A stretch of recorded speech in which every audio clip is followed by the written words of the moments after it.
Wow, that was tougher than I thought. I'm going to be in for a long ride today. So bless you for staying with me and trying to at least hold up a little bit of dignity when it comes to the sermons here at Presbyterian.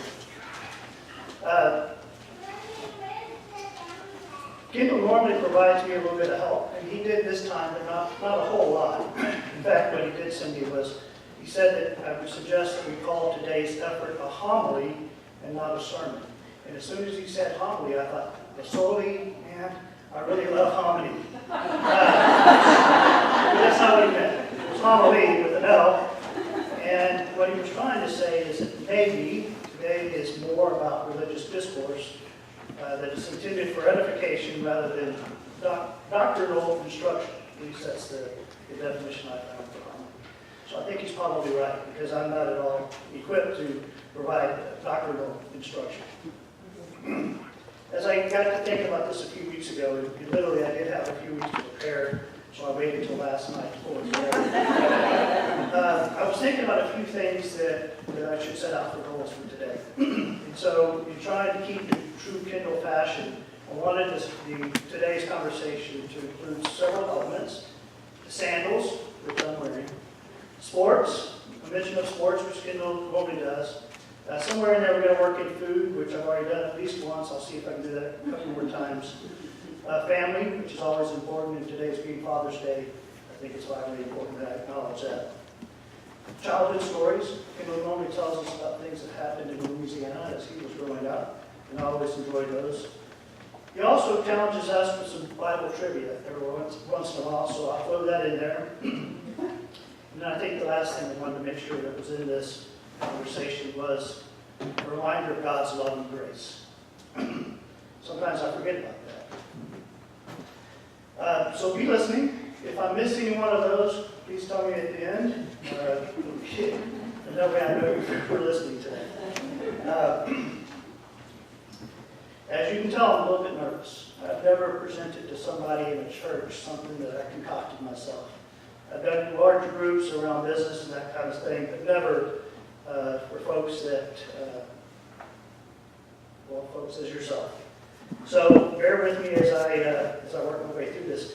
As I was thinking about whether or not I was at all qualified to be up here and talking to you today, I remembered something my boss said the other day to me. He said, "Lester, I've witnessed you preaching to your staff and peers on a regular basis." And I thought, man, this is great. I think I got it. And then he said, "I didn't mean that as a compliment." I'm not sure how long this homily will be. I took off my glasses, but I noticed earlier that the clock up there that I always thought Kendall followed is stuck on the same time. 9:20, so I can tell you this, we will get out of here at a reasonable time, primarily because the University of Texas is playing Arkansas in the Caldwell series this afternoon at 1 o'clock, and I need to be a part of that game. Today's scripture is about coveting, and coveting is something that, let me back up and say this. I think this is the last of a 4-part series that we've had, short series this summer on the commandments. Is that true? Yeah. Okay. And so today is about coveting. And for me, when I was growing up, I had no idea what that really meant. I had no idea what it meant to have something in your head that could be something that God would be concerned with. And so I had to learn about it probably the hard way, like everybody does. I had to live it out. So Kendall did give me one piece of information. It was from a gentleman by the name of Rolf Jacobson. And Mr. Jacobson is a contributor to the American Lectionary. And he had written some words about this particular piece of scripture. And we'll talk a little bit about that. But for me, that didn't paint the whole picture. It wasn't something that resonated for me too well. He mentioned that these commandments probably could be broken up into 2 different commandments. One, not to covet your neighbor's house or possessions, and not to covet your neighbor's spouse. For me, it doesn't really matter. I think they're both one and the same. And so we'll treat them somewhat as one and the same.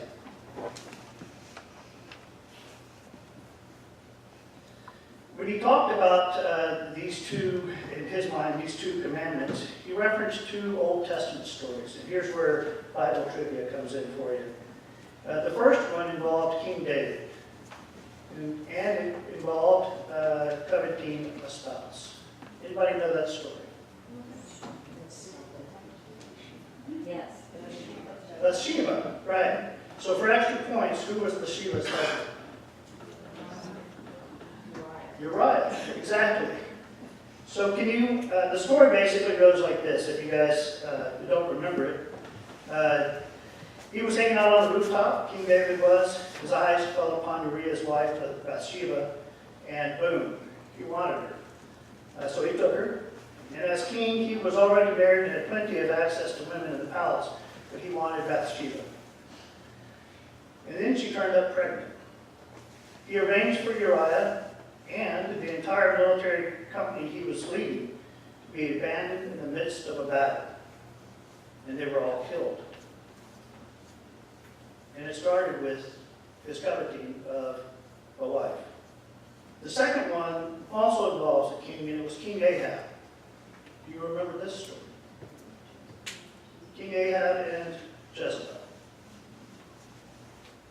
King Ahab and Jezebel, well, I deleted that whole thing, assuming that I would remember it. So King Ahab and Jezebel noticed that their neighbor had a vineyard. You guys remember that story? And they wanted that vineyard very badly. The gentleman, Naboth, I think his name was, he didn't want to sell his property. He was pretty, well, he liked his vineyard. He didn't want to give it up.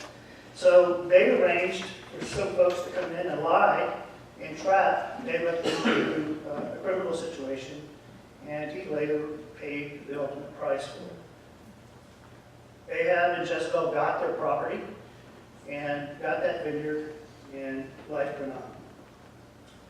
Mr. Jacobson acknowledges that the sin started with the coveting, but a greater sin was the outcome. So for me, that's all good and well. I'm going to take a sip of water here. For me, that's all good and well, but it's kind of hard for me to fully understand. It's not often that I think our thoughts and wants and lust turn into some greater sin. And I'm certainly not a king. I don't have kingship, and I'm not a grape farmer. I do like wine, but I don't grow grapes. And so then I asked myself, WWKD, what would Kendall do? And what I thought Kendall would do in doing his research is maybe turn to the movies. He likes to talk about movies quite a bit.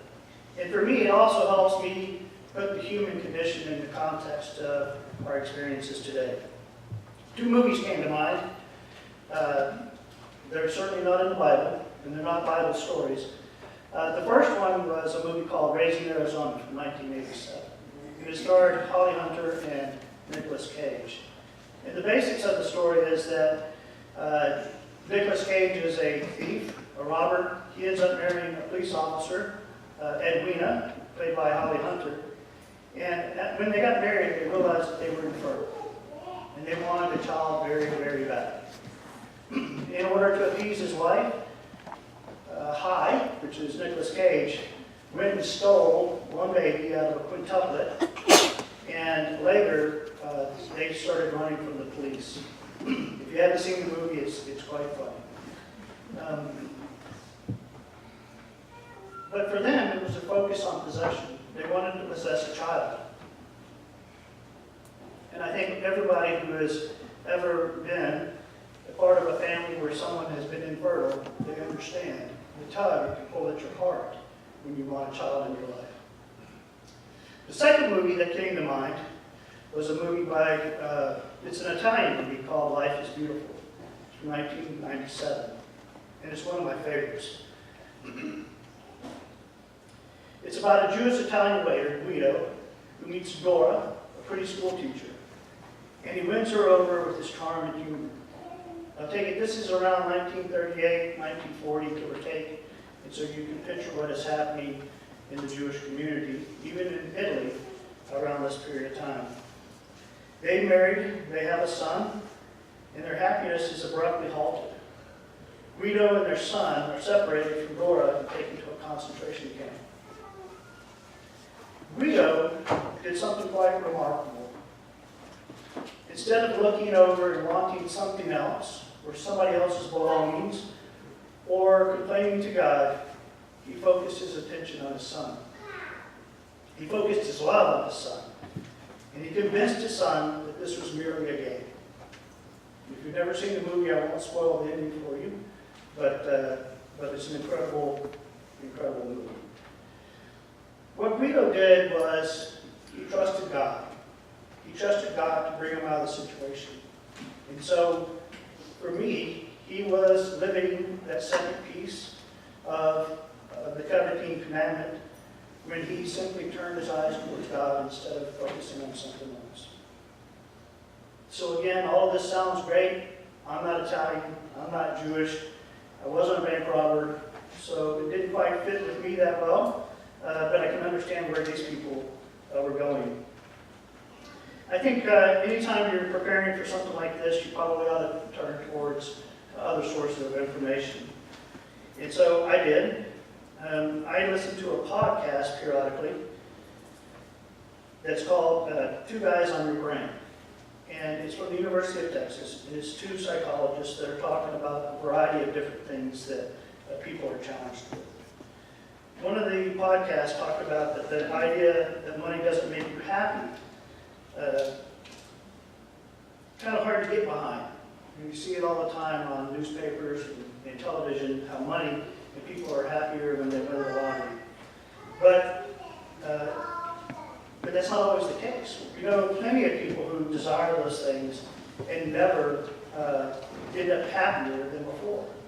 One of the pieces of research said that the best gauge of happiness in 3 or 4 months after winning the lottery is the level of happiness that person felt 3 or 4 months before they won the lottery. And that the money didn't really change them in any way whatsoever. Those two doctors, I'll give them credits, Dr. Art Martin and Bob Duke, who carry on that podcast. But they went on to say that when it's happiness as it relates to money and possessions, that it's related to our comparison to ourselves and to others. And for me, that struck a bell. It seemed to say something that has been happening in my life regularly. They went on to say that if you have more money than the people that you're around, you feel happier. For some reason, maybe you feel more empowered or more secure. And then if you end up joining a social group that has, where you have less money than those in the social group, you tend to be less happy as a result. And so they confirm the hypothesis that it's about comparing ourselves to others. And so then I wondered, okay, where did it all start with me? Because I know I'm not perfect. I know that these creep into my mind and I have to deal with them on a daily basis. And so I went way back to when I was a kid. I grew up in College Station, Texas. In that town, there were 2 elementary schools. One of them was South Knoll. South Knoll was literally or virtually across the street. I just had to go through one lady's yard to get there. And the other one was on the other side of town. I went home every day for lunch, from kindergarten on up. And I reckon that my parents thought it was more frugal to feed me a PB&J at home than to pay the $1.15 for school lunch. But as you can tell, for a boy that was one of the few that had to leave school to go home and eat lunch, I was comparing myself to others, and I didn't like it. I relished the days which Mom gave me a little extra money so I could stay at school and have lunch with them. I guess that's my first memory of coveting something that somebody else had. And maybe that doesn't fit the exact definition, but it began to set up a pattern in my life when I was looking to others and comparing myself to others.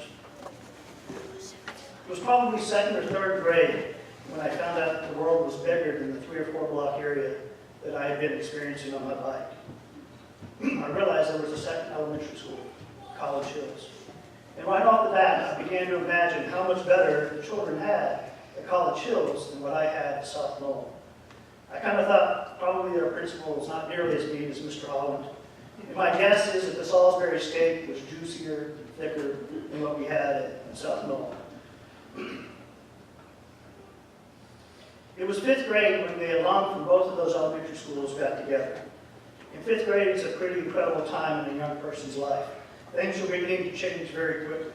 And as I began to intermingle with my peers from another school, I began to see more and more differences. I didn't understand it completely, but I had this distinct feeling that they were better, that they were richer, that they had something I did not have. My father was a professor at the university. He didn't make a whole lot of money. He didn't do anything particularly special. And so we had all the common things that almost everybody else had. Unfortunately, I didn't see those things. I saw everything else that other kids had. This was in the early 1980s. Just about the time that Nike started becoming popular with the kids. Izod was the shirt to have. Polo and Jordache were the jeans that the richer, the more popular kids had. And I didn't have any of those things at all. I literally wondered, is life worth living? Since I didn't have those things.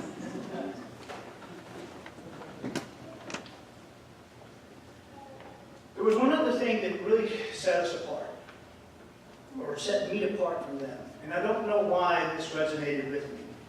But I remember our phone number and the street that we lived on. Our phone number was 693-1151. 693. I could remember that really easy because they're all multiples of 3, and I was good at math. 1151, just as easy to remember.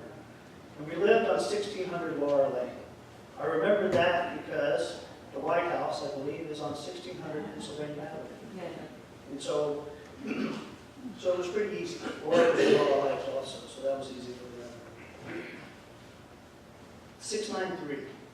This is about the time of life when you start recognizing and having friends that are on the other side of town that you can't just ride your bike and see, and you begin to start asking for phone numbers. And you would call if you could get on the party line and get Mrs. Kravitz on the other side to drop off while you called your friend. And what I began to realize is very few people that I was friends with had a 693 number. I had no idea that there were other prefixes. Most of them had 696. And all of a sudden, I thought to myself, 696? Man, you got to do something to have a 696 number. All those kids from College Hills had 696. And the kids that were moving into the new subdivision on the south side of town, which was just not too far from my house, all had 696 too. You see, our house was built in the 60s when my dad was in graduate school getting his PhD. These houses were being built in the early 1980s, and so they were new. It had to be better than the house that we had. And they had 696. See, this area that they were in was just south of Southwest Parkway. You got to understand, in Powell Station, Southwest Parkway in 1980 was literally the end of the earth. There was nothing past that until they started building these homes. And all these kids had 696 numbers. I kept thinking to myself, man, if I could only get a 696 number.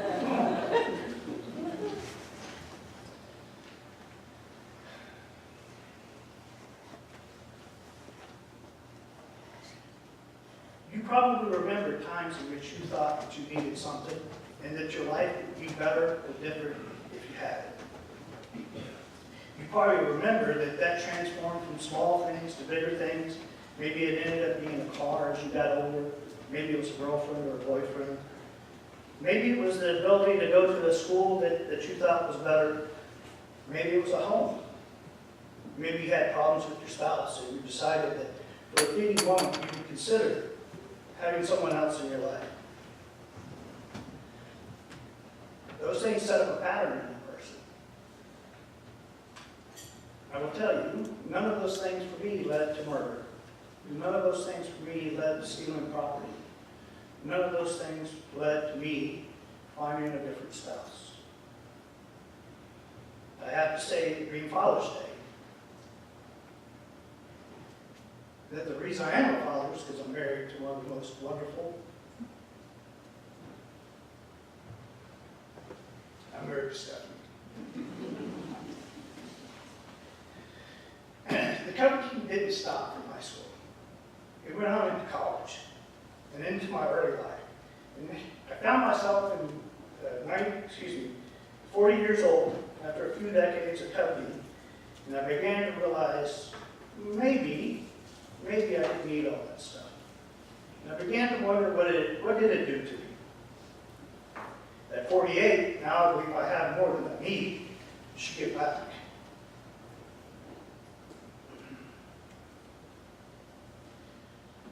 What I did realize here just recently is that what I missed, something really, really important. God's love and grace in every moment. I had been blind. I had been chasing what was all around me and never looking to God.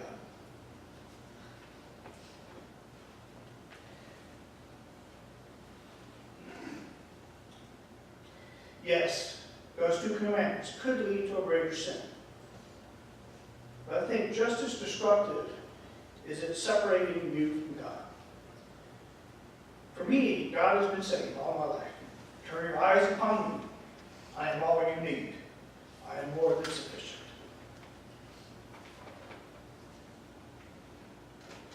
I don't mean to imply my covenanting days are over, although I'm getting better.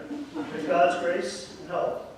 I still covet food, as can be experienced by the 30 pounds of weight gain over the last year. And every time somebody says something like homily, I go straight to the hominy. And even deciding that I needed to get out of here at a reasonable time so I could get something to eat before the ball game.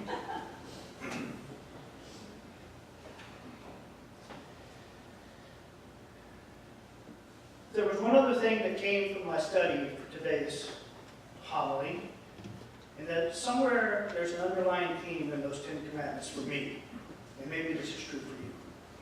Somewhere there's the concept of don't be hard-headed. Open yourself up. Don't think you know it all.